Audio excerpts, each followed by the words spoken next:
adenomas pueden producir hiperpituitarismo y al mismo tiempo producir síntomas relacionados al efecto de masa del tumor. ¿Okay?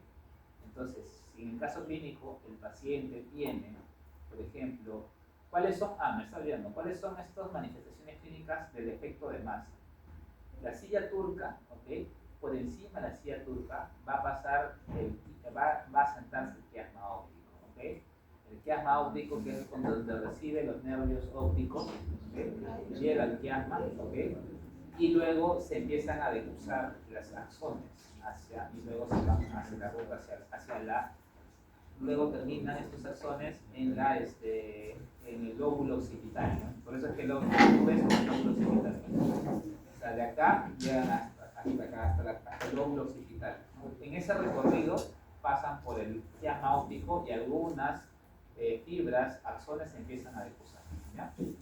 Entonces, como la silla turca, acá está y acá está la hipófisis, y por acá pasa el quiasma óptico, cuando crece el tumor puede comprimir el quiasma óptico y puede producir síntomas visuales. Entonces, la manifestación clínica de los síntomas relacionados al efecto de masa son los síntomas visuales. Pueden ser hemianopsias o cuadramnopsias, ¿ok? Eso ya lo van a aprender cuando vean neuro, ¿ya? Ya no les voy a explicar eso. Solamente entiendan que es cuadramnopsia o hemianopsia. Así sencillo nomás. Una es que, por ejemplo, el paciente pierde la mirada periférica, ¿ok? Es decir, solamente tiene visión central y afuera ya no puede ver, ¿ok? Entonces, por ejemplo, alguien le quiere tirar un golpe y no lo va a ver, ¿por qué? Porque ha perdido la mirada periférica. Hay otros casos más raros donde pierden la mirada central, en donde solo tienen la periférica y ellos miran así de costado, como los peces, de costadito, ¿ok? Entonces, eso se produce por la compresión del quiasma óptico, porque justo en esa zona se decusan las fibras del nervio óptico, ¿ya? Entonces, si el paciente tiene síntomas de efecto de masa más hiperpituitarismo, lo más probable es que sea un macroadenoma, ¿no? ¿Okay? Porque es más de 2 centímetros grande y está funcionando con nada.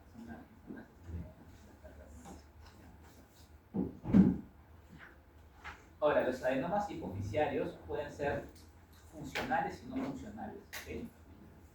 Y dentro de los no funcionales, dentro de los funcionales tenemos de cada célula que habíamos visto en la histología, ¿no? Pueden ser las somatotropas, las que producen hormona de crecimiento, las lactotropas, las que producen prolactina, las tirotropas, la TSH, las córticos, las ACTH, las gónados, que producen FSH o LH, y las células null, no me acuerdo qué producen. Ahorita me acuerdo. Pero la más frecuente de todas, ¿cuál es? La lactotropas, exactamente. La más frecuente de todas, ¿ya? ¿Cuál es la manifestación clínica de una lactotropa? La hiperprolactinemia, ¿no es cierto? ¿Y cuál es? Bueno, el síndrome de hiperprolactinemia. ¿Y cuál es la manifestación clínica de la hiperprolactinemia? ¿Cuál? La lactorrea. ¿Qué más? Amenorrea. Ya, ginecomastia. Ya, pero algo que no te da. Ya. Anovulación. Por eso es que las pacientes que están en puerperio están como un método anticonceptivo. ¿Por qué? Porque al darle lactar, la hormona, la prolactina, me parece, no me acuerdo bien, pero me parece de que inhibe la liberación de FSH y LH. Tiene un feedback negativo para la liberación de FSH y LH. ¿Ya? Es por eso que produce anovulación. ¿Ya? Entonces va a producir anovulación, ¿ya? Hiperprolactinemia. Es la más frecuente de todas, ¿okay? Pero acuérdense que también hay no funcionantes, ¿ya? No funcionantes, y estos son el grupo de las funcionantes, ¿ya? Acá están las funcionales. Y normalmente los microadenomas no funcionantes, micro y no funcionantes, se les conoce como incidentalomas, ¿ya? Incidentalomas. A ver, creo que hay otro más. Sí, hay otro más. Ya, ahora, antes de abordar los diferentes tipos de adenomas, vamos a ver la patogenia de los adenomas independientemente del tipo, ya, de los funcionantes.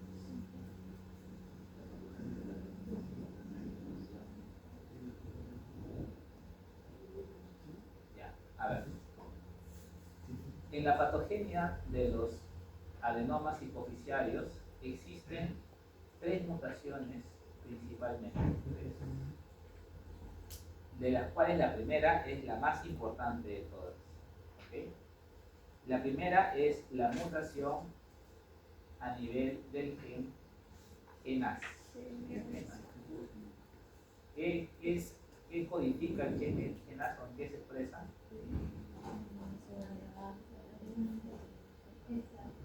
La proteína S. Claro, sintetiza la subunidad alfa de la proteína G S. ¿Okay? A ver, las proteínas G pertenecen al grupo de las superfamilias de las proteínas G. Dentro de esas superfamilias de proteínas G tenemos, por ejemplo, las heterotriméricas y tenemos las monoméricas.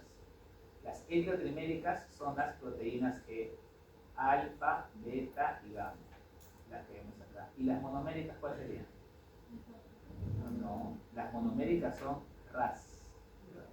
RAS es un tipo de la proteína G, por si acaso te digo, pero de tipo monomérica, ¿ok? De la porque pertenecen a la superfamilia. ¿Ah?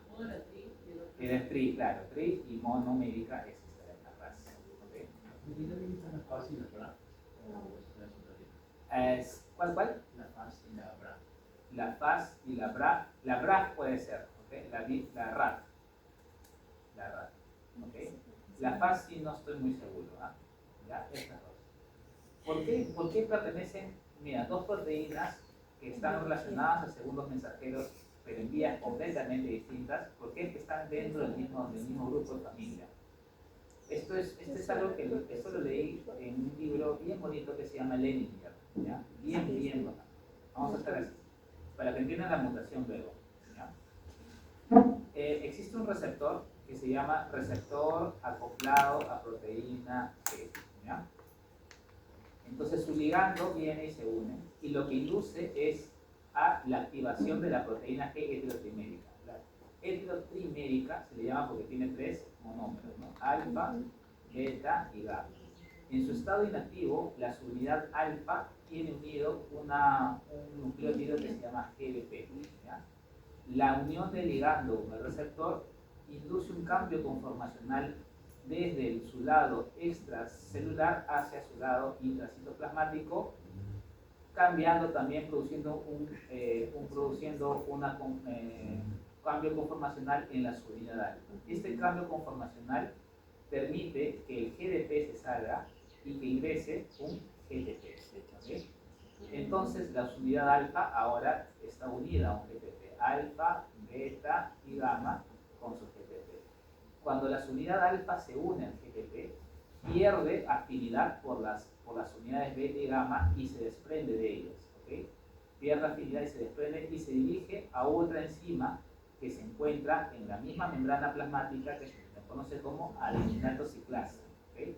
Se une la subunidad alfa a adeninato ciclasa con el GTP acá y activa el adeninato ciclasa para la formación de ¿qué? Del AMP cíclico, ¿okay? A partir de una molécula de AMP.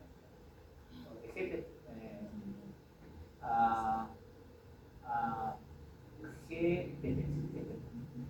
o sea, el GTP se transforma en AMP, ¿ya?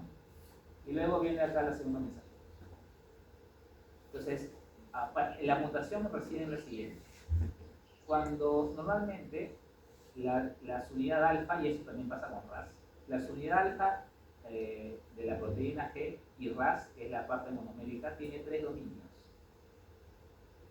¿Okay? Tiene un dominio que se llama interruptor 1, interruptor 2 y este de acá del medio que se llama bucle P. ¿Ya? En el dominio del bucle P se va a unir la molécula GTP o GDP. ¿Okay? Acá se une. Acá va a estar el glúcido y por acá van a ubicarse los fósforos.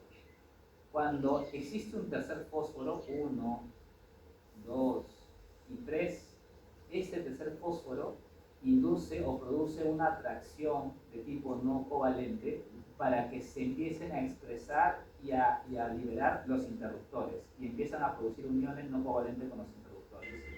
¿Okay? Los interruptores cuando están inactivos están escondidos dentro de la proteína. El tercer fósforo hace que se liberen de su escondite. ¿Okay?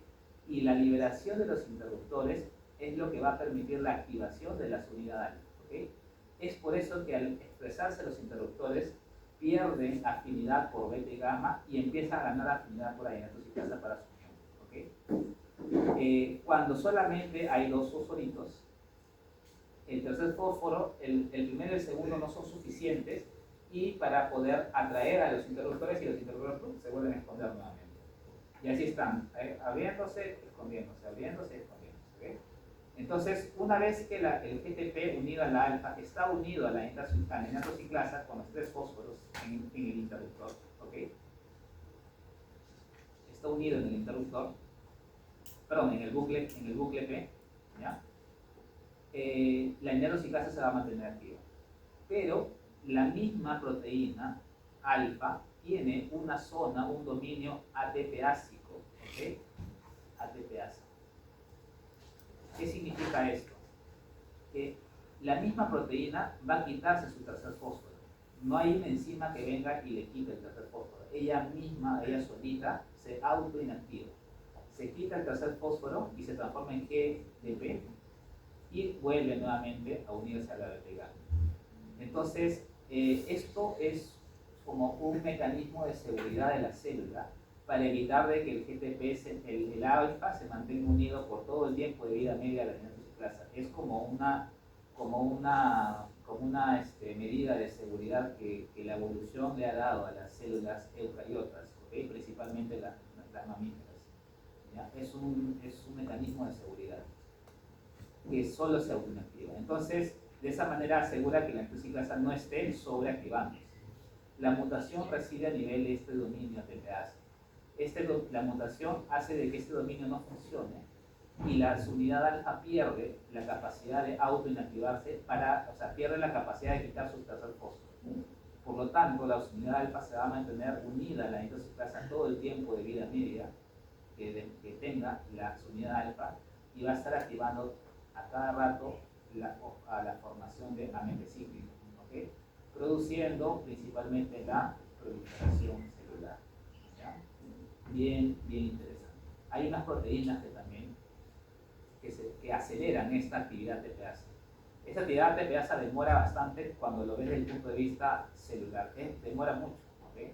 La célula a veces necesita acelerar esto y hay unas proteínas enzimas que aceleran la actividad TPase para que rápido se les quite el fósforo. Una vez que le quitas el tercer fósforo, los interruptores se esconden y otra vez vuelve a unirse a las unidades beta y gamma. Y así están, activándose y activándose, activándose y activándose. ¿Ya? Esa es la primera mutación, en GNAS, pero específicamente en el dominio ATPásico de GNAS. ¿Ya? La segunda es a nivel de una mutación a nivel de la proteasa específica de ubiquitina 8. Proteasa específica de ubiquitina 8. ¿Okay?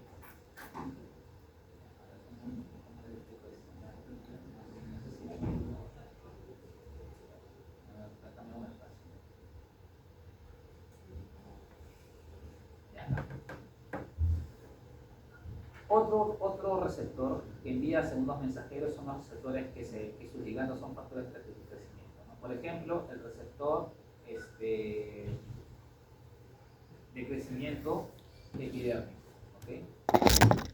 Que tiene su ligando, que es el factor de crecimiento epidérmico. Normalmente, todas las proteínas que están en la célula, ¿okay? Independientemente si son de membrana o son del citosol, todas no viven siempre. ¿Okay?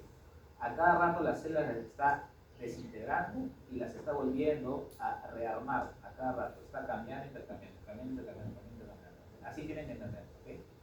Entonces, este receptor tiene un tiempo de vida media en la célula. No siempre se va a quedar acá. ¿Okay? Pero luego viene otro, la célula se encarga de poner otro en su reemplazo. Y así está. ¿Ya? Entonces, para eliminar este receptor, necesita la célula ponerle una molécula de ubiquitina. ¿Okay? esta molécula de ubiquitina lo que va a condicionar es que sea destruida por el proteasoma, ¿ya? Y de esa manera asegura o controla la célula la cantidad de receptores que tiene la membrana plasmática, porque si hay demasiados, hay una sobreestimulación, y si hay pocos, también. Entonces, la célula lo regula, y parte de esa regulación es mediante la destrucción por la ubiquitina, ¿ya? Entonces, la enzima que se encarga de ubiquitinizar este receptor es esta de acá. Si se pierde, ya no hay nadie quien destruya este receptor. La célula, sin embargo, va a seguir poniendo más receptores, pero no hay receptores que se destruyan, ¿ok?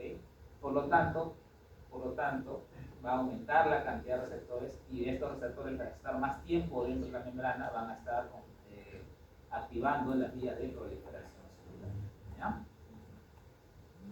Ese es uno. Y las otras, y ahora, estas mutaciones de acá, todas son mutaciones de tipo somáticas, ¿ya? Somáticas. ¿Qué significa esto? Que el paciente nace con sus genes sanitos y durante la vida los ha ido mutando. Los dos, porque tiene papá, no. Pero también la tercera son de las mutaciones germinales, ¿ok? Germinales significa que el paciente ha nacido con un gen ya alterado y le queda uno nomás para enfrentarse a la vida. ¿Qué genes tiene para enfrentarse a la vida? El único nomás que le queda, tenemos por ejemplo MEN1, ¿okay? Tenemos el gen CDK-N1B, tenemos el gen PRKR1A, y el gen AIP. ¿Ya? Estos son, entonces, los pacientes que tienen adenomas hipoficiarios con mutaciones somáticas, ¿en qué edades se van a presentar? En ya mayorcitos, ¿no? 40, 50. Pero estos pacientes que tienen ya mutaciones genéticas se van a presentar en edades más jóvenes. Por eso, MEN1, ¿no? La neoplasia neuroendocrina múltiple, MEN1, pacientes jóvenes, ¿ok? Si tú tienes un paciente con un adenoma hipoficiario, ¿ok? Productor, no sé, vamos a probar, productor de ACTH, ¿ok? Pero es jovencito, así 20 años, 15 años, sabes que probablemente tenga mutación en germinal, y uno de los germinales es MEN1, entonces tienes que observarlo para ver si no hace otros tumores en otras partes del cuerpo, porque es germinal, ¿ok? Germinal, ¿ya? Y también tienes que hablar que no forme parte del síndrome de neoplasia neuroendocrina múltiples, ¿ya? Para eso te sirve saber la y la edad, ¿no? Ya, ahora sí, vamos a ver. Ya lo dije. Ya. Entonces, también otra forma de poder clasificar a los adenomas hipoficiarios, aparte del tipo de célula y el tipo de hormona que producen, también lo podemos clasificar por el grado o la probabilidad de que vayan a recurrir. Tenemos los dos tipos específicamente, los de baja probabilidad de recurrencia, que normalmente se le conoce como adenomas hipoficiarios típicos, y los atípicos, ¿no? Los porque tienen una más elevada actividad proliferativa, una mayor actividad proliferativa, ¿okay? Y los malignos son los carcinomas hipoficiarios, ¿ya? Ahora, los carcinomas hipoficiarios, les vuelvo a repetir, ya el nombre adenoma, ¿okay? Ya como que no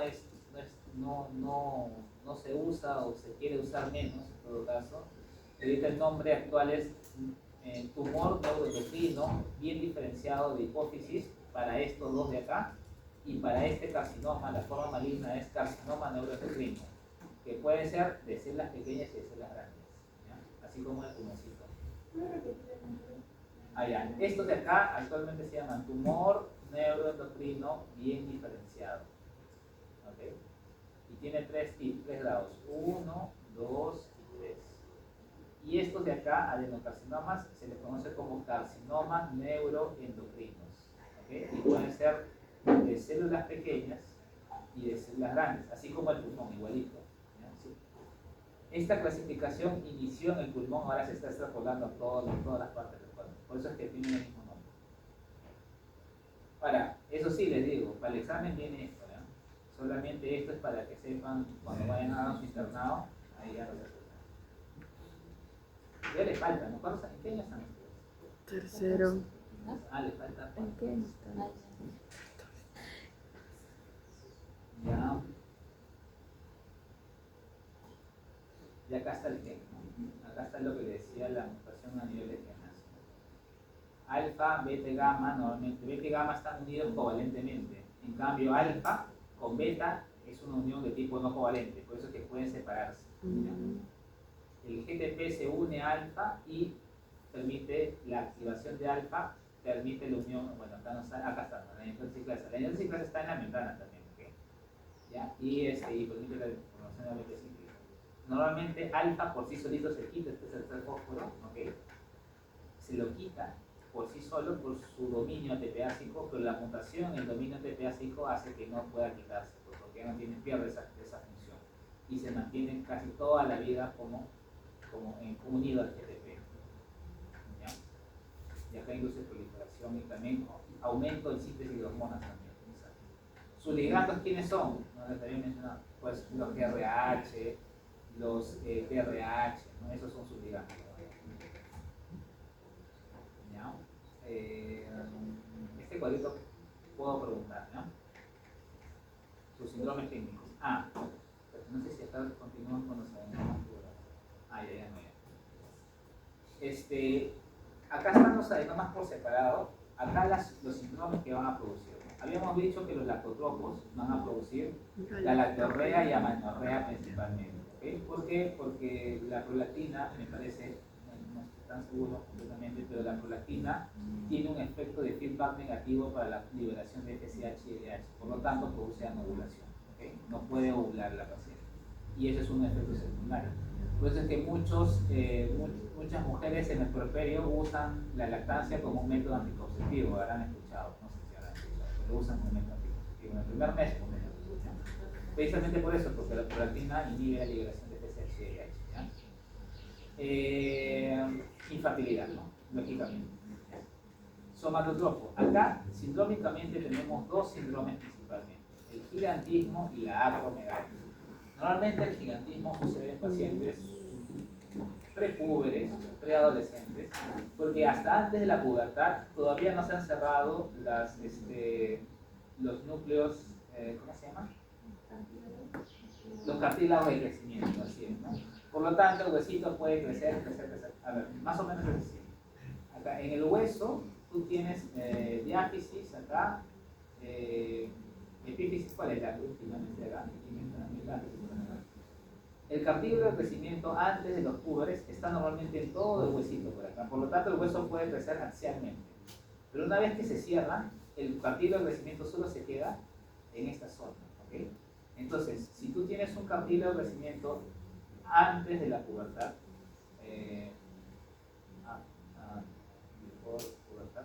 así, el hueso puede crecer axialmente, ¿okay?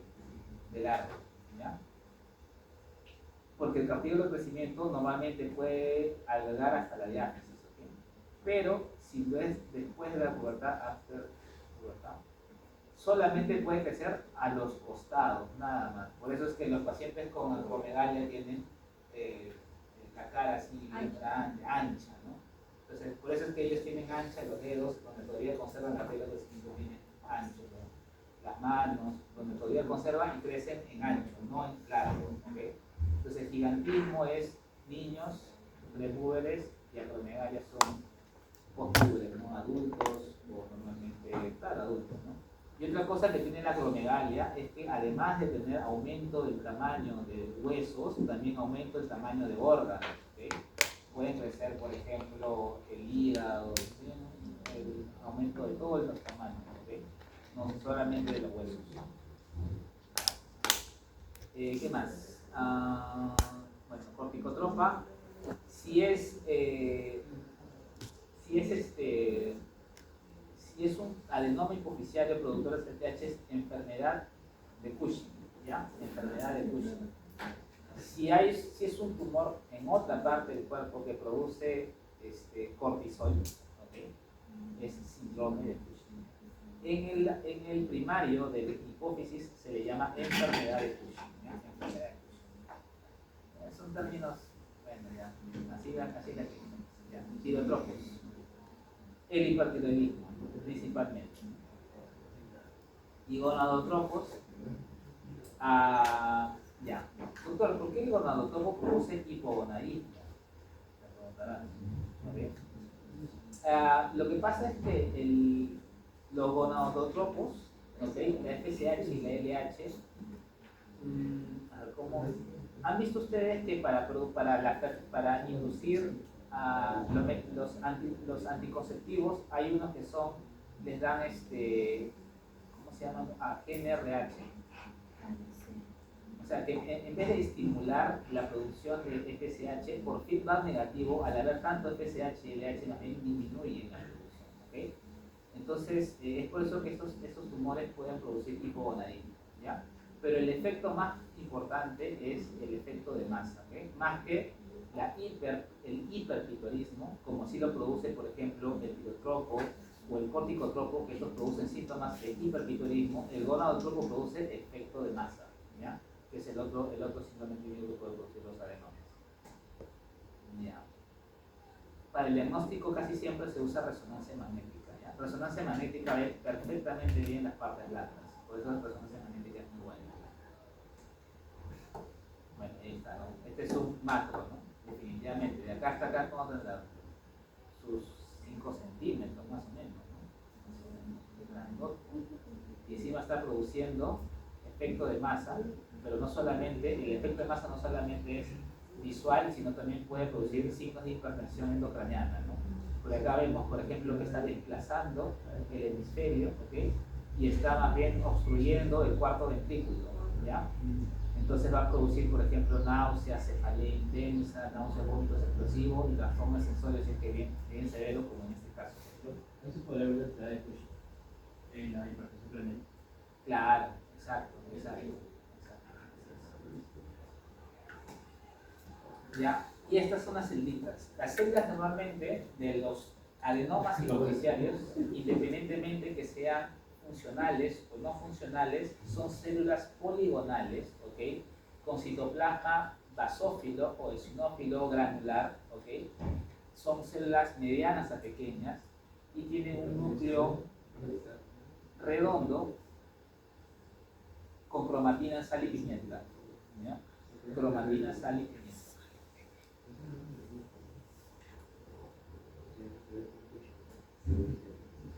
Normalmente forman nidos sólidos, trabéculas, pero también pueden formar estructuras glandulares, como vemos acá.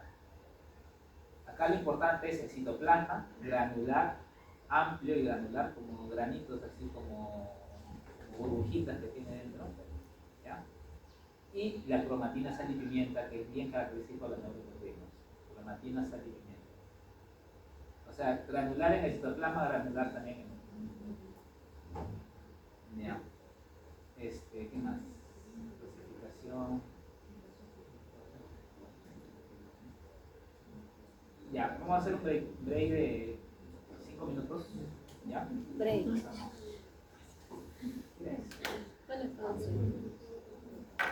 Entonces, el otro grupo de síndromes, patologías de hipófisis, ya hemos visto, son las que producen hormonas. El otro grupo son las que no producen hormonas.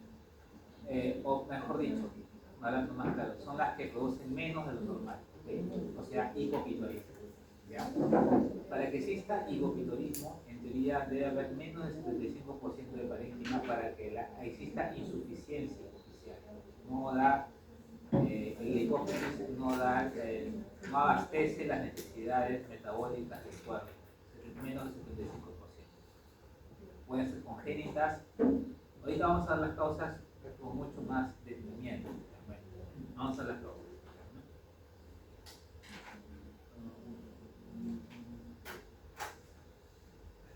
Ya, acá vamos. En primer lugar, tenemos tumores, ¿okay? Y se produce por el efecto de masa que produce. O sea, comprimen la hipófisis, ¿okay? Efecto de masa. ¿Ya? Luego tenemos traumas o lesiones traumáticas. Por ejemplo, no sé, un paciente que ha tenido fractura de la base del cráneo, por ahí también se rompe o se puede lacerar la hipófisis. La laceras, la dañas traumáticamente y eso va a condicionar a un hipopituitarismo, ¿cierto? Luego tenemos las cirugías, ¿ok? Cirugías o las radiaciones para ablación. Vamos a suponer un paciente que tiene adenoma hipofisiario y con productor de STH, o sea, tiene hiperpituitarismo. Y lo que quieres es sacarle el adenoma para que deje de producir hormonas, ¿no es cierto? Porque le está produciendo manifestaciones clínicas. Tú le sacas y por ahí le sacas también la hipófisis normal. O sea, le sacas toda la hipófisis, cuando solamente debería estar en toda la Eso te va a producir del hiper, te lo pasas al hipo. A eso se refiere post cirugía o por radiación. ¿Okay? El otro, la apoplejía. Apoplejía se refiere a una necrosis isquémica, ¿no? Un problema isquémico. Apoplejía. ¿Ya? Hay un tipo de apoplejía que es el especial, que tiene un nombre especial que se le llama síndrome de Sheehan. Síndrome de Sheehan. Esto normalmente pasa en pacientes embarazadas, ¿ya? Con post-hemorragia. Una de las complicaciones relativamente frecuentes, creo que es la más frecuente de la fecha, porque antes era, por ejemplo, la muerte materna, ¿no? Actual la complicación más frecuente, una de las más frecuentes en el embarazo, en la etapa del alumbramiento, ¿no? En el puerperio, más que todo, es la hemorragia uterina post alumbramiento. ¿Okay? A veces es tan masiva la hemorragia, ¿okay? Por múltiples causas, atonía uterina, laceración del útero, múltiples causas, ¿okay? Que produce una hipotensión severa en la paciente, o sea, casi ya o ya un shock hipovolémico, y a veces, entonces, pero tengo he visto un montón de pacientes con shock hipovolémico y que no me han hecho este problema de... ¿Por qué? Porque en la paciente gestante la hipófisis crece de tamaño para poder compensar la actividad metabólica del nuevo ser, del feto que tiene dentro. ¿Okay? Entonces, entonces este crecimiento de la hipófisis no va de la mano con proliferación de vasos, ¿okay? Solamente es crecimiento, hiperplasia de la hipófisis, nada más. Si tú le quitas sangre, por más mínima que sea, la hipófisis es sensible a la isquemia. Es por eso que el síndrome de Sheehan es altamente frecuente en pacientes con hemorragia uterina postparto, ¿ok? Postparto. Por eso es que no se produce Sheehan en cualquier persona, solo en las gestantes. ¿Ya? ¿Qué más? Luego tenemos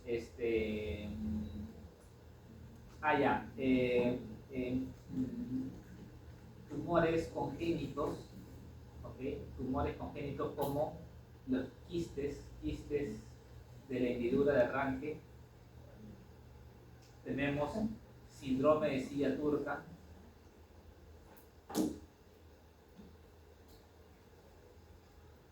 El síndrome de silla turca vacía se puede ver por múltiples factores, pero normalmente es cuando la causa más frecuente es la secundaria, cuando viene algún factor externo y destruye la hipófisis. Se llama silla turca vacía porque cuando se le hace una imagen ya no hay nada en la silla turca, está sin hipófisis. ¿Qué lo ha destruido? Pueden ser primarias o secundarias. Lo más frecuente son las secundarias. ¿Ya? Después, ¿qué más? Lesiones hipotalámicas también, ¿okay? Lesiones hipotalámicas, porque el hipotálamo controla la hipófisis anterior, lógicamente, ¿no? Luego tenemos infecciones, ¿no? ¿Qué infecciones pueden producir hipopituitarismo? Por ejemplo, la tuberculosis o las meningitis, ¿no? O meningitis tuberculosa.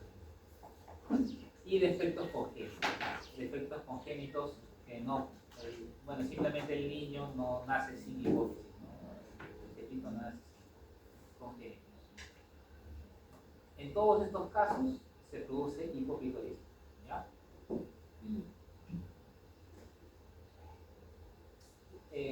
Ya hemos hemos visto parte de la patología de la hipófisis anterior. Ahora vamos a ver rápidamente la hipófisis posterior, ¿no? Habíamos visto que la hipófisis posterior es una estructura 100% neural, ¿okay? Pertenece, en cambio la anterior era epitelio, un híbrido. En la hipófisis posterior tenemos dos hormonas, ¿okay? La oxitocina y tenemos la hormona antidiurética, de las cuales la que más frecuente produce manifestaciones clínicas es la antidiurética, ¿okay? Tenemos la deficiencia de hormona antidiurética, también conocida como diabetes insípida, ¿ya? En la cual la hipófisis posterior no va a producir la hormona ADH, ¿ya? La ADH normalmente actúa en los túbulos renales más distales para permitir la absorción de la poca agua que haya llegado hasta esa estructura. Permite la máxima cantidad de agua, que es el objetivo del riñón, ¿no? Absorber el agua, ¿okay? La hormona antidiurética, por lo tanto, al no estar presente, los pacientes van a presentar poliuria, ¿okay? Poliuria y abundante sed son las manifestaciones clínicas más importantes de la diabetes insípida. Hay una diabetes insípida central, ¿okay? Y también hay una periférica o nefrogénica, ¿ya? En la cual la hormona antidiurética sí está presente, la hipófisis o la neurohipófisis está normal, pero los túbulos, las células epiteliales de los túbulos son insensibles a la estimulación de la hormona antidiurética. Pero la más frecuente es la central, ¿ok? Normalmente, ¿por qué no se produce? Por un trauma, ¿no? Destruye directamente la neurohipófisis, infecciones y también el grupo de las idiopáticas, ¿ya? Ahora, hay el otro grupo, el otro extremo, que se le conoce como el CIHAT, ¿no? Secreción inadecuada de hormona antidiurética, ¿ya? Es decir, lo contrario, ¿ok? Mientras que en la diabetes insípida no hay buena producción, bueno, por lo menos la central, no hay producción de hormona antidiurética, en el CIHAT hay un incremento de la producción de hormona antidiurética. ¿Por qué se producirá esto? Esta es mucho más rara, lógicamente, pero normalmente es idiopática, congénita, ¿no? No tiene una explicación verdaderamente, pero la manifestación clínica más importante. Si en la diabetes insípida vimos que había una poliuria, un aumento del volumen de la orina porque no se podía absorber todo el agua y abundante sed, en el CIHAT vamos a ver más bien que así es, pero más que todo la hiponatremia, porque se absorbe tanta agua que diluye el sodio en el plasma y produce hiponatremia y todos los síntomas que vienen con hiponatremia, ¿okay? Y puede producir también edema cerebral, ¿okay? Porque el aumento del agua en el líquido produce edema intracelular, ¿okay? Intracelular y con su disfunción neurológica. El CIHAT mata el tóxico. Bien, ya para terminar vamos a ver patología tiroidea. Quiero ver cómo están ahora. En las tiroides podemos ver, así como en la hipófisis vimos tres eventos clínicos, ¿no? Hiperpitorismo, hipopitorismo o el efecto de masa. En la tiroides también parecido, ¿no? Va a haber una sobreproducción de hipertiroidismo, hipotiroidismo o también el efecto de masa del crecimiento anormal de la tiroides, ¿okay? Igualito, ¿ya? Entonces, ¿cuál es la diferencia entre hipertiroidismo y tirotoxicosis? No son lo mismo, ¿okay? Son diferentes, pero pareciera que fuesen lo mismo, ¿ya? Tirotoxicosis lo que te dice es que hay un aumento de las hormonas tiroideas en sangre, ¿okay? Nada. El hipertiroidismo es una causa de tirotoxicosis. El hipertiroidismo es cuando los folículos tiroideos producen bastante hormona tiroidea. Por lo tanto, un hipertiroidismo va a condicionar a una tirotoxicosis, ya que aumenta la hormona tiroidea, su producción, y aumenta los niveles de sangre, ¿okay? Pero vamos a suponer de que pero esto puede tener otras cosas. Puedes tú ponerle hormonas tiroideas exógenas, la folícula está normal, está ok, perdón, así ok, y también ser una tirotoxicosis sin hipertiroidismo, ¿ok? O por ejemplo, en la tiroides nomás, puedes empezar a enfermedades que destruyen la tiroides, ¿ok? Empiezan a destruirlo, las tiroiditis, ¿ok? ¿Ok? En donde el folículo es destruido, ¿ok? Destruido, y la destrucción va a condicionar a la liberación de hormonas tiroideas y aumentan en sangre.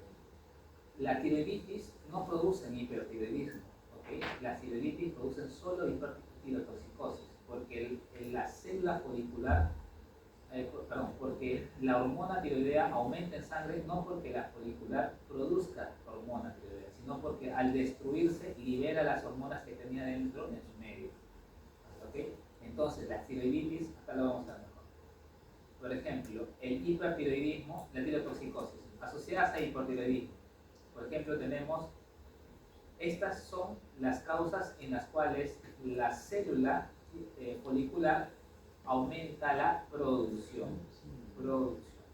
Por ejemplo, la hiperplasia tóxica difusa, también conocida como enfermedad de Graves, los bocios hiperfuncionantes, los adenomas foliculares hiperfuncionantes, ¿ok? ¿Ya? Y los raros, como por ejemplo, ¿cuál? Los adenomas hipoficiarios productores de TRH. ¿Ya? Perdón, TSH. ¿Ya?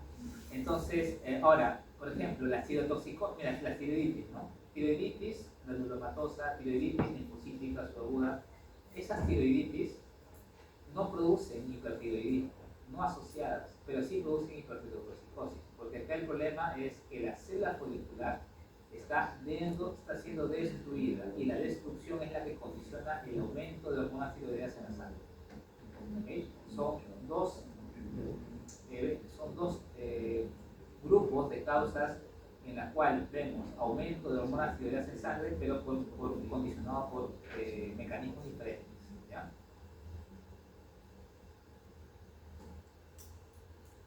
Okay. Entonces, los hipertiroidismos, como vemos acá, tenemos los primarios. La enfermedad de Graves Basedow es la más frecuente de todas, ¿ya? Y tiene un mecanismo autoinmune. Vamos a ver. El bocio multinodular tóxico y los adenomas, ahora vamos a verlos también. Y estos son los adenomas hipoficiales.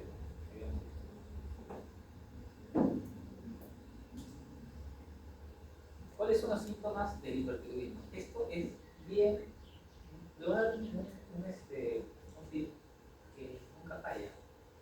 Se han dado cuenta que la mayoría de síntomas hipertiroideos son síntomas del sistema nervioso simpático, taquicardia, sudoración baja de peso, hipermotilidad, ¿okay? Tremor, ¿okay? O sea, todos son síntomas sistémicos. Esto se debe a que normalmente tenemos tres tipos de hormonas en la sangre, la T3 y la T4, pero en la periferia la T4 se llega a transformar en la T3, así que T3 nomás nos quedamos, ¿ya? La T3, su receptor en la célula no es, mira, la T3 es una hormona peptídica, ¿okay? Es una hormona que está a base de aminoácidos, pero muy contradictoria a lo que uno pensaría que normalmente las hormonas de tipo proteicas o peptídicas tienen sus receptores en la membrana. Su receptor del T3 de la hormona tiroidea lo tiene en el citoplasma. Bueno, lo atraviesa la membrana, se une y forma un factor de transcripción que induce a la expresión de genes. ¿Okay? Parte de esos genes son receptores adrenérgicos. ¿Okay? Entonces, ¿qué hacen las hormonas tiroideas al fin y al cabo? Hace que la célula empiece a aumentar la cantidad de receptores adrenérgicos en su membrana plasmática, haciendo que la célula sea más sensible a las hormonas adrenérgicas. Es por eso que estos pacientes tienen síntomas adrenérgicos, como por ejemplo la hipoglicemia, como por ejemplo la taquicardia, las palpitaciones, el temblor, ¿okay? El aumento de la temperatura, ¿ya? Síntomas adrenérgicos, pero no debido a que, no es que la T3 se una al receptor adrenérgico, no. Lo que hace es aumenta el número de receptores en la membrana porque induce la expresión parte de los genes que también induce la expresión de receptores adrenérgicos y la célula y el paciente se hace más sensible a las hormonas adrenérgicas, ¿ok? Entonces, eso explica por qué tienen tantos síntomas adrenérgicos estos pacientes, ¿ya? Y todo lo contrario con el hipotiroidismo, que ahorita lo vamos a ver, ¿ya?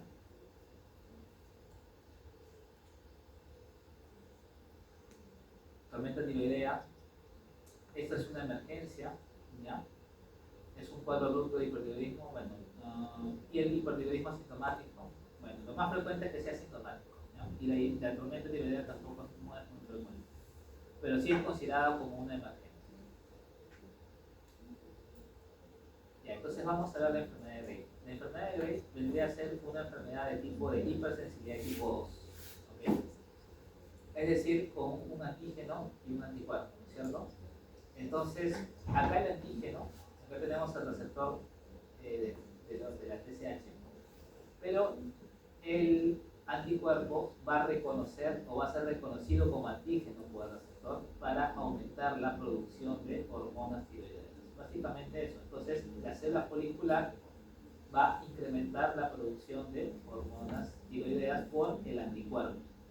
Acá el anticuerpo, si bien se dan cuenta ustedes, no destruye a la célula folicular como así lo hace, por ejemplo, la enfermedad de Hashimoto, ¿no es cierto? Ambos son enfermedades autoinmunes, pero ambos producen consecuencias diferentes, siendo ambos por anticuerpos. Uno induce la sobreproducción de hormonas tiroideas sin matar a la célula y el otro sí la mata. Todo mediado por anticuerpos, ¿ya? Bueno, tenemos el T4 elevados y lógicamente por T4 negativo tenemos una disminución del TSH, ¿ya? Hay un agrandamiento de la glándula bastante prominente y un incremento en el número de folículos tiroideos, ¿ya?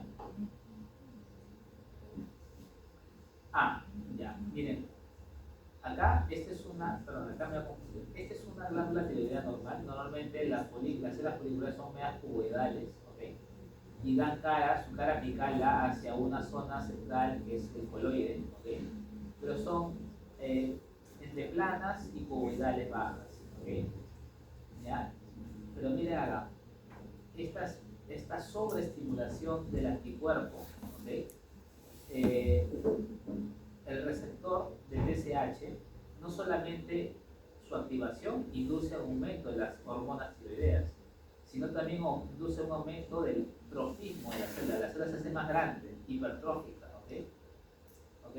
Tiene varios efectos. Uno es aumentar la producción de hormonas tiroideas, pero también el otro efecto es que aumenta el número y la proliferación y el tamaño de la célula. Otra cosa es que, no sé si ustedes ven estas burbujitas que están acá. Miren, cuando está acá, no hay esas burbujas, ¿no? Ya casi las ven. Bueno, esto sí, no lo he leído en mis libros, pero bueno, mi maestra me decía de que cuando los folículos adquieren estas burbujas es que las glándulas están sobreproduciendo hormonas tiroideas, ¿no? Y sí lo he visto, pero se correlaciona con las patologías, ¿no? Estas burbujas que vemos acá, dentro del coloide, ¿ya? Bien características. Bueno, las manifestaciones clínicas del Graves, el exoftalmo es parte de... ¿Por qué se produce en todo caso? Luego vamos a ver, entonces ya dejamos a la enfermedad de Graves como la más representativa de las causas de hipertiroidismo y al mismo tiempo de tirotoxicosis, ¿no es cierto? Ahora, vamos a ver hipotiroidismo, ¿ya? En el hipotiroidismo, la mayoría y las más frecuentes son las primarias. Todo lo contrario a la producción al hipertiroidismo, ¿no? Mientras que en el hiper había una sobreproducción de hormona tiroidea con tirotoxicosis, en el hipotiroidismo vamos a ver un déficit de la producción de las hormonas tiroideas, ¿ya? Entonces tenemos varias causas, ¿ya? Por ejemplo, acá tenemos la postablativa, la que había mencionado, parecida a la de la hipófisis, ¿no? O sea, le sacan la tiroides por alguna razón, por ejemplo, un paciente con hipertiroidismo, le sacan la glándula y le sacan toda la glándula y lo convierten en un hipotiroidismo. Entonces, una causa de hipotiroidismo es la cirugía, ¿no? o los tratamientos, como radioterapia, como el tratamiento con yodo o la irradiación. Luego tenemos la autoinmune. Este de acá es la más frecuente de todas, ¿ya? La tiroiditis de Hashimoto. ¿Ya? La tiroiditis de Hashimoto es la más frecuente de todas, ¿ya? También es deficiencia de yodo asociado a drogas, ¿okay?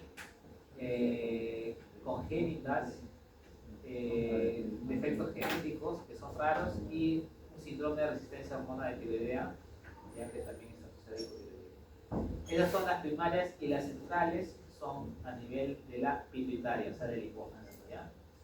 Por ejemplo, un paciente, una gestante con síndrome de Sjögren, parte de su clínica va a ser hipotiroidismo, ¿no es cierto? Este sería un hipotiroidismo secundario.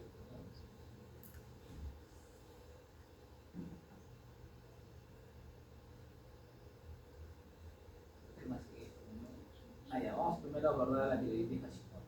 La tiroiditis Hashimoto también es una enfermedad autoinmune que al revés de la Graves, ambos son autoinmunes, pero Hashimoto produce destrucción de las células foliculares por un mecanismo autoinmune, ¿ya? El Hashimoto, como produce inicialmente amplia destrucción de las células foliculares, en las etapas iniciales más bien produce tirotoxicosis, ¿ok? Tirotoxicosis, ¿ya? Pero eso es un tiempo nada más, y luego todos hacen hipotiroidismo al fin y al cabo, ¿ya? Hay un agrandamiento y es entre los 45 y 60 y más frecuente en mujeres, bastante más frecuente.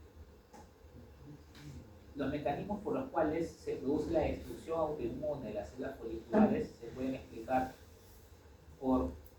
principalmente por una pérdida de la autotolerancia, ¿okay? de la inmunidad. O sea, es como que las células foliculares son reconocidas como extrañas, se pierde la tolerancia y empiezan a atacar el sistema inmune en las células foliculares.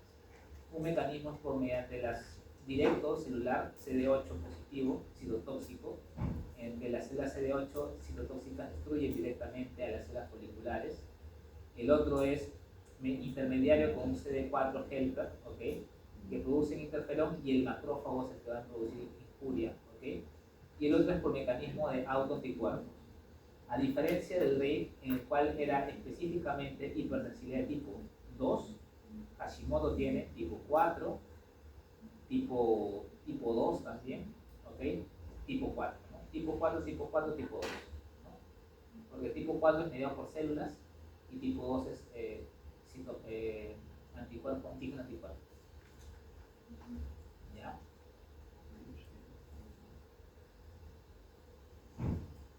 Entonces, esto es lo que vemos, ¿no? Acá vemos el tejido tiroideo, ¿no? Estos son los folículos tiroideos y están rodeados con abundante infiltrado inflamatorio de puro linfocito, nada más. Todos estos son linfocitos, incluso formando centros terminales. Habíamos dicho que los centros terminales en donde se ven en los folículos linfoides, en los ganglios linfáticos. ¿Qué hace esa estructura en la tiroides? Porque normalmente el tejido linfoide que normalmente recibe el ganglio linfático puede manifestarse en otros tejidos extraganglionales. En este ejemplo, por ejemplo, la tiroides. Un folículo linfoide, que normalmente es una estructura del ganglio, lo estamos observando dentro de la tiroides, ¿no? Pero esto es patológico, ¿okay? Los folículos linfoides dentro del ganglio es normal, eso es esperado. Lo patológico es que lo encontremos fuera del ganglio, salvo ciertas estructuras especiales, como por ejemplo las placas de Peyer. Ahí sí es normal, pero la tiroides eso está completamente patológico. Dice que hay algo que está induciendo la formación anómala de estos folículos dentro de un órgano que no debería tener folículos linfoides. Acá vemos de los dos, ¿no? Pero principalmente la proliferación es de linfocitos TCD4 y TCD8 en esta zona de acá, en la zona interfolicular, y acá tenemos en los folículos B y células plasmáticas para la formación de los anticuerpos. Ahora, la tiroiditis Hashimoto, ¿en qué se puede transformar? Se puede transformar en un linfoma, ¿okay? Ya, eso es riesgo. La tiroiditis Hashimoto se puede transformar en una neoplasia maligna, sí, se puede transformar en un linfoma B de tipo no Hodgkin, o se puede transformar en un carcinoma papilar de tiroides también. Pero entre los dos lo más frecuente es el carcinoma papilar. Yo he visto bastante tiroides Hashimoto, si no sea carcinoma papilar de tiroides. ¿Sí?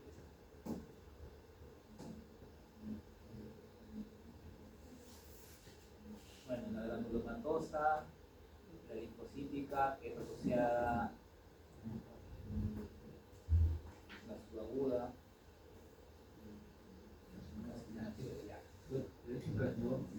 De tiroides, carcinoma papilar. Ahorita vamos a hablar sobre los carcinomas de tiroides. Esto sí también. Estos dos los leen. Granulomatosis, linfocítica subaguda. Acuérdense que estos dos que produce tirotoxicosis, pero no hipertiroidismo. Ya ahora vamos a las neoplasias y ya vamos a terminar.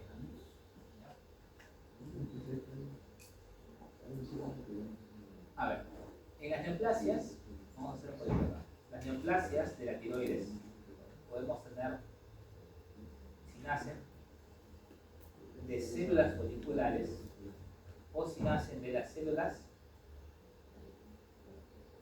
¿cómo se llaman las células que producen calcitonina? Células ya parafoliculares, ¿no? Células C. Ajá. En la tiroides tenemos dos células, las foliculares, las que producen la hormona tiroidea, y las células parafoliculares que producen la calcitonina. Por lo tanto, podemos tener neoplasias de todos. Si es de las células parafoliculares, el carcinoma que van a hacer de acá es el carcinoma medular de tiroides, quien es actualmente, nuevamente, con la maldita clasificación, tumor neuroendocrino. ¿Okay? Ya nuevamente, porque produce hormonas. En este caso la calcitonina. Ahora, la célula folicular. Hace como 2 años, hoy estamos en 2024, ¿no? En el 2022 salió un artículo de la OMS con respecto a la forma en cómo se clasifican los tumores epiteliales de la tiroides, o sea, de las células foliculares. ¿Okay? Antiguamente, bueno, todavía hasta la fecha, se dividen en dos, en papilares y en foliculares. ¿Okay? Pero había neoplasias que compartían ambos fenotipos, eran como que híbridos entre papilar y folicular. Y ahí la OMS no sabía en qué grupo ponerlos, si en el grupo de los papilares o en el grupo de los foliculares. No se les ocurrió la mejor idea que, bueno, no sé clasificarlo, creo un tercer grupo, ¿no? Y crearon otro grupo intermedio entre ellos. Pero este tercer grupo era impreciso, inexacto, no se podía definir aún porque es algo que todavía no se conocía. O sea, lo crearon un tercer grupo momentáneamente hasta que los estudios años posteriores pudieran descifrar qué cosa era esto que tenía ambos fenotipos. ¿Okay? Hasta que se descubrió las mutaciones más importantes a nivel de estos dos tipos de neoplasia. Las mutaciones a nivel del KRAS y las mutaciones a nivel del BRAF. Se observó que casi todos los neoplasias papilares eran BRAF positivos. Se observó que casi todas las neoplasias foliculares eran KRAS positivos. ¿Okay? Ahora, ¿y cómo habrá pasado con esas neoplasias intermedias que parecían papilar y al mismo tiempo folicular? Se descubrió que también eran KRAS positivos. ¿Okay? Entonces, actualmente pareciera que en el futuro ya no van a existir carcinomas papilares ni carcinomas foliculares. Ahora va a existir, así como en mama, ¿no? Luminal A, luminal B, ahora van a existir carcinomas KRAS positivo o carcinomas BRAF positivo, porque eso predice mucho mejor, con mayor exactitud, la definición de este carcinoma. ¿Okay? Bien, pero como todavía no ha llegado a ese momento, seguimos con papilares. Entonces, histológicamente, las células foliculares pueden dar dos grupos de neoplasias. Vamos a ponerlo así. El grupo de las papilares y el grupo de los foliculares. ¿Ya? Vamos a comenzar primero por los foliculares. Los foliculares, en teoría, pueden ser benignos. O sea, pueden tener una forma benigna y una forma maligna. Y acá hay un intermedio. Bueno, acá vamos a poner un intermedio. La forma benigna se le conoce como adenoma folicular. ¿Ya? Ese es su nombre. ¿Ok? Y la forma maligna se le conoce como carcinoma folicular. ¿Ok? La intermedia, ese nombre es mucho más largo, que no les voy a preguntar, pero igual sí lo voy a mencionar. Se le llama, ¿cómo era? Es el NIF. Ahí te digo las siglas en inglés. NIF es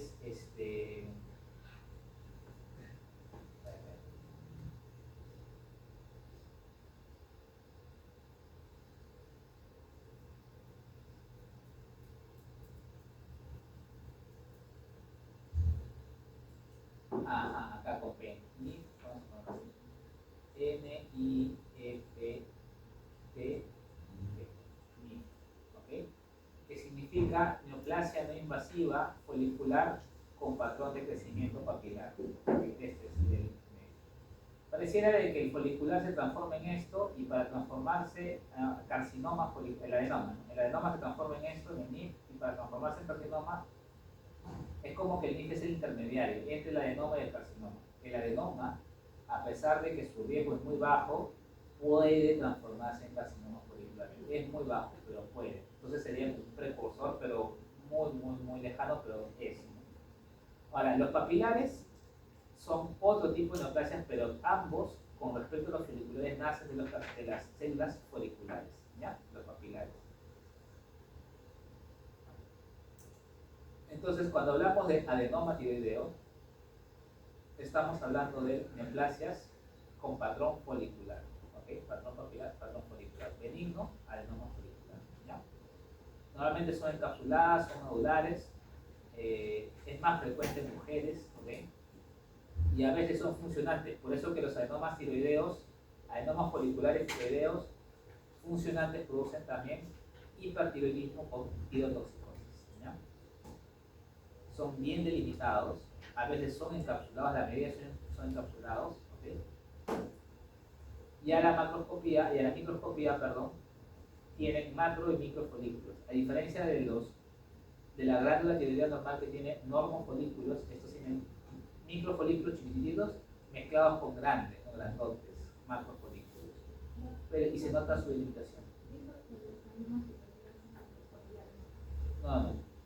Los adenomas tiroideos pertenecen al grupo de patrón folicular. Por eso también se le conocen adenomas foliculares tiroideos. Los papilares no tienen lesión previa hasta el momento que se sepa. Nacen malignos desde el comienzo. En cambio, los foliculares pareciera que un grupo podría nacer de un adenoma folicular. ¿Ya? Y ahora vienen acá los otros, ¿no? Papilar, folicular, el indiferenciado anaplásico, que es la forma mucho más maligna del papilar, ¿ya? Y el medular, que es de las células parafoliculares. Ya, el papilar es el más frecuente de todos, por lo tanto les voy a mencionar cuáles son los criterios para diagnosticar un carcinoma papilar. El carcinoma papilar se basa en las características nucleares, no en la formación de las papilas, ¿ok? Se basa a partir de las características nucleares del carcinoma. Tiene tres características, ¿no? 1, 2 y 3, y ya con esto ya termino, ya porque lo demás lo digo. Se realiza por esto. Primero, tamaño del núcleo. Segundo, forma de la membrana. Y tercero, disposición de la cromatina. Tamaño del núcleo, tenemos dos características: un incremento en el tamaño del núcleo y sobreposición del núcleo. Así como vemos, ¿no? Acá un núcleo está sobre otro y sobre otro, no es que se estén respetando, ¿no? Están montándose entre ellas. Sobreposición nuclear. Y eso también va acompañado con aumento del tamaño del núcleo, ¿okay? Eso es con respecto al tamaño del núcleo, al primer grupo. Segundo grupo, membrana plasmática. La membrana plasmática normalmente es irregular, membrana plasmática irregular, y la característica más importante son los surcos nucleares y las pseudoinclusiones nucleares. surcos nucleares y pseudoinclusiones nucleares. Y el tercer grupo es la cromatina. ¿Cómo es la cromatina? La cromatina del núcleo se empieza a marginar hacia la membrana nuclear, ¿okay? Membrana nuclear, y se aclara en el centro. O sea, marginación de la cromatina hacia la membrana nuclear con aclaramiento central. Eso es igual a ojos de Anita la huerfanita. Ojos Anita huerfanita. Para que sea carcinoma papilar tiene que cumplir los tres. ¿Okay? Si no tiene los tres y solo tiene uno, o si solo tiene dos, no es carcinoma papilar. Tienes que evaluar bien porque podría ser un folicular. Tiene que tener los tres para ser diagnosticado como carcinoma papilar. ¿Okay? No es a base de la arquitectura. Yo te puedo poner el examen. El carcinoma papilar de tiroides, su característica más importante o su diagnóstico se basa a partir de la arquitectura papilar de las células tumorales. Falso. Se basa a partir de las características nucleares. ¿Ya? Entonces, vamos a ver si acá hay uno más. Ya. Vamos a ver, miren. Miren este núcleo y este núcleo. Están incrementados de tamaño, ¿no es cierto? Y se están sobreponiendo. Entonces, el primero se cumple, check. Luego venía membrana nuclear. Miren, acá como este es el núcleo, ¿ok? Y acá ven dentro como un globito dentro. Eso se llama pseudoinclusión. ¿Ok? Entonces el segundo, check. Y la tercera, acá no se ve muy bien, acá lo vamos a ver, ¿no? Ven, acá miren este núcleo, ven que acá está aclarado, no hay nada prácticamente cromatina en el centro. Y en la periferia es donde se ve que está un poquito más, la cromatina se está marginando. Este es el tercero. ¿Forma de la membrana plasmática o nuclear? Ah, perdón, forma de la membrana nuclear. Membrana nuclear. Entonces, con estos tres, esto es un carcinoma papilar.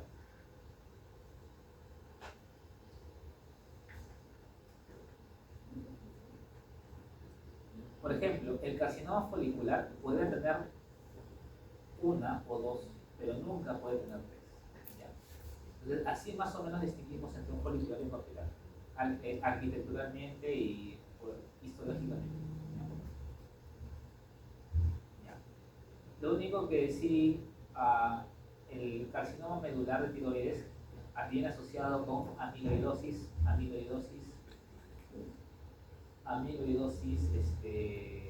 localizada. O sea, la glándula se llena de tejido amiloide. ¿Cuál es la coloración para ver amiloide?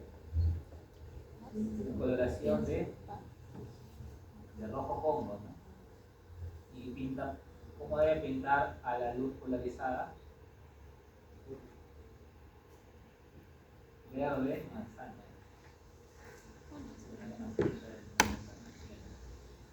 Verde manzana, ¿ya? Usamos coloración de rojo congo, te pinta rojo, pues, lógicamente, cuando lo ves al microscopio, pero luego le pones la luz polarizada y se ve como un verde. Y eso es amiloide. Si eso ves en un tumor en tiroides, es carcinoma medular. ¿Por qué se forma el amiloide? Porque hay tanta producción de calcitonina, que la calcitonina es una hormona peptídica proteica, que se empiezan a llenar, las células se empiezan a bañar de la calcitonina y se empieza a formar este tejido de la crecimiento. Acá está el rojo común, ¿no? Rojito, al HE, al mayor. Ya, bueno. Ya, entonces hasta ahí nomás lo dejamos. Voy a ir acá terminando. Lo demás no, ¿no? No sé, pues tengo que preguntar. Tengo media hora para estudiar. Ah, va a pasar